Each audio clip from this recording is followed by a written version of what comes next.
BJP నుంచి ఎంపీగా పోటీ చేస్తున్న సినీ నటి కంగనా రనౌత్ పై అభ్యంతర వ్యాఖ్యలు చేసిన సుప్రియా శ్రీనాథేకి కాంగ్రెస్ పార్టీ షాక్ ఇచ్చింది. ఎన్నికల సమయంలో వివాదాస్పద వ్యాఖ్యలు చేసినందుకు టికెట్ ఇవ్వడానికి నిరాకరించింది కాంగ్రెస్.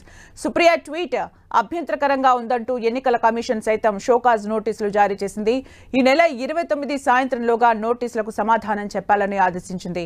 మరోవైపు జాతీయ మహిళా కమిషన్ సైతం గతంలో సుప్రియా చేసిన పలు వ్యాఖ్యలపై ఆగ్రహం వ్యక్తం చేసింది. 2019లో యూపీలోని మహారాజ్ గంజ్ నుంచి కాంగ్రెస్ పార్టీ తరపున పోటీ చేసింది సుప్రియా శ్రీనాథే.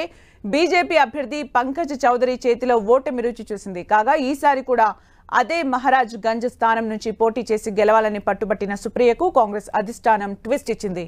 ఆమె స్థానంలో వీరేంద్ర చౌదరికి టికెట్ ఇచ్చింది.